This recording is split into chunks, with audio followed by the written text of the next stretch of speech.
नमस्कार दोस्तों, मैं हूं मयूर लुखर। आप देख रहे हैं बियॉन्ड बॉलीवुड प्लस।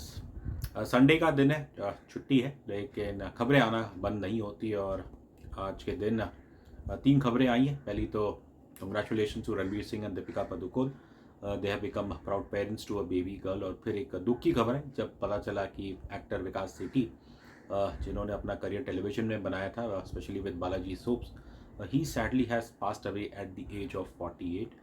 से कहा जा रहा है कि उन्हें कार्डियक अरेस्ट हुआ था। Sethi is survived by his wife and kids. Our condolences to the family. और फिर संडे के दिन एक टीजर ट्रेलर यूट्यूब पे लॉन्च किया गया। अब इसे एक फिल्म आ रही है धर्मा प्रोडक्शंस की, जिगरा, जिसके अंदर है आलिया भट्ट। और इस फिल्म का आज टीजर ट्रेलर लॉन्च किया गया। अब आप सोच रहे होंगे कि भाई टीजर है या ट्रेलर है, but that's how Dharma have described this promotional material, जिसे आज यूट्यूब पे लॉन्च किया गया। ये फिल्म जिगरा है, जिसे डायरेक्ट किया है वसंत बाला ने। अब वसंत बाला साहब का रिकॉर्ड देखे बॉक्स ऑफिस पे तो कुछ खास नहीं है। उनकी एक दो फिल्में अक्लेम्ड है, लेकिन आज तक कभी भी उनकी किसी भी फिल्म ने बॉक्स ऑफिस पे कुछ भी कमाल नहीं किया है। तो खैर करीब 2.5 मिनट का ये ट्रेलर है जिगरा का। और शुरुआत होती है आलिया भट्ट के किरदार से कि कैसे वो कहीं बैठी है, उनके सामने कौन है और आपको दिख नहीं रहा है, बट वो कहती हैं कि माँ को भगवान ने ले लिया, पिता ने अपनी जान ले ली। और फिर वो किसी दूर के रिश्तेदारों ने उन्हें पाला, लेकिन जो उन्होंने कीमत, किराए में जो कीमत उन्हें देनी पड़ी वो बहुत महंगी थी। जाहिर है ये जो कैरेक्टर है इसका एक चाइल्डहुड ट्रॉमा रहा है। और अब जो जो इनकी ज़िंदगी में जो कॉन्फ्लिक्ट है वो it surrounds her brother, that's played by this young actor called Vedang Raina, जो कि अब जेल में है। अब वो जेल में क्यों है इसका खुलासा आपको इस ट्रेलर में देखने को नहीं मिलता है। और फिर आगे की जो विजुअल देखने को मिलते हैं वो तो यही जताते हैं कि ये तो एक एक्शन फिल्म होने वाली है। और शायद पहली बार आप आलिया भट्ट को in an out and out action film में देखेंगे। तो वो तो खैर इस फिल्म की नॉवेल्टी बात यही है कि Alia Bhatt in doing action. लेकिन जब इसके बैकग्राउंड स्कोर में जो गाना बज रहा है फूलों का तारों का, it is obviously from the classic film Hare Rama Hare Krishna, जहाँ में हमारे देवानंद साहब थे, उनके साथ थी जीनत अमन। और वो फिल्म की कहानी क्या थी कि उसके अंदर एक भाई, जो उनकी बहन इतने सालों से खो गई थी, उन्हें पता चलता है कि वो काठमांडू में अब एक हिप्पी बन गई है और उन्हें ढूंढने के लिए वो जाते हैं काठमांडू। और तो फिर वही है कि जिगरा की कहानी क्या है, क्या वो कुछ अनोखी है। पहले तो हमें लग रहा था कि क्या ये कहीं कोई is it some kind of a remake of Hare Rama Hare Krishna, लेकिन वैसा तो कहा ऑफिशियली तो कहा नहीं गया है। लेकिन बस अगर आप जेंडर रिवर्स कर दें तो अदरवाइज जो प्राइमरी कॉन्फ्लिक्ट वो तो वही है।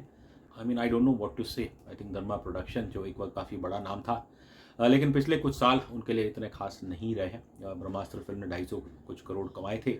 अब उसका बजट इतना महंगा बताते थे कि शायद उसमें कोई इतनी रिकवरी हुई नहीं, जिसके कारण धर्मा को लॉसेस हुए। और फिर जो सब्सिक्वेंट फिल्में आई हैं उसके अंदर कोई भी इतनी फिल्म कुछ खास कमाल नहीं किया गया। हाँ, ऐसा कहते हैं कि रॉकी और रानी की प्रेम कहानी ने अच्छा बिजनेस किया। कितना एक्चुअल बिजनेस किया ये तो मैं नहीं जानता हूँ, ये तो धर्मा ही बेहतर बताएगा। बट ये साल जो धर्मा के लिए बिल्कुल अच्छा नहीं रहा है। उनकी 2-3 फिल्में आ चुकी है थिएटर्स में। पिछली जो फिल्म आई थी बैड न्यूज़ जैसा नाम था, और उसका बॉक्स ऑफिस भी बिल्कुल बैड न्यूज़ ही था धर्मा के लिए। उससे पहले आई थी किल, एक एक्शन थ्रिलर, जो कि मेरे ख्याल से काफ़ी अच्छी फिल्म थी। It was India's most violent film, लेकिन दर्शक उस फिल्म को देखने बिल्कुल नहीं गए, मे बी बिकॉज शायद स्टार वैल्यू नहीं थी। बट फिल्म अच्छी थी, but the sad reality is वो फिल्म भी बिल्कुल बॉक्स ऑफिस पे नहीं चली। और उससे पहले साल की शुरुआत में आई थी मिस्टर एंड मिसेस माही, जो कि फिल्म मुझे तो ठीक लगी थी, लेकिन दर्शकों ने उसे इतना खास पसंद नहीं किया था। आई थिंक जो मुझे एक टेंशन लग रही है धर्मा को लेके कि जब शायद आप there is a bankruptcy in terms of creative ideas, और आप शायद वही घिसी पिटी कहानियाँ उन्हीं को बस एक रिसाइकल जैसा करके आप बना रहे हैं। मिस्टर एंड मिसेस माही, उसके अंदर एक अभिमान का हैंगओवर था, और अब इस जिगरा में बिल्कुल आपको हरे रामा हरे कृष्णा का एक हैंगओवर दिख रहा है। अब यहाँ पे डायरेक्टर वसंत बाला, उन्होंने तो जो वो गाना था फूलों का तारों का, वो तो इस जिगरा के ट्रेलर में भी डाल दिया है बैकग्राउंड में। एंड तो वही है कि आई थिंक जो दर्शक का जिसने वो हरे रामा हरे कृष्णा देखी है तो उसे तो वही लगेगा कि ये तो वही कोई रीमेक है।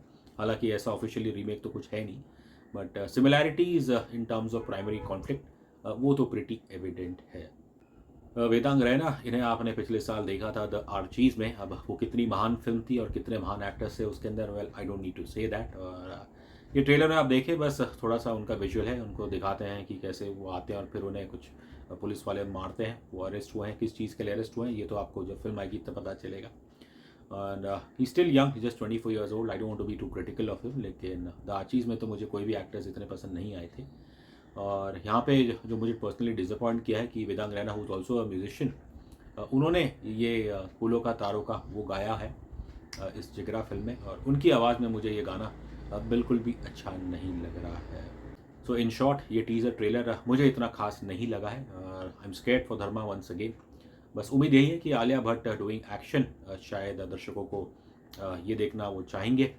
एंड आई थिंक अगर ये फिल्म चलती है तो it will largely be on the shoulders of Alia Bhatt. Film release होने वाली है 11 अक्टूबर को, इसलिए तब तक के लिए आप इंतज़ार करिए।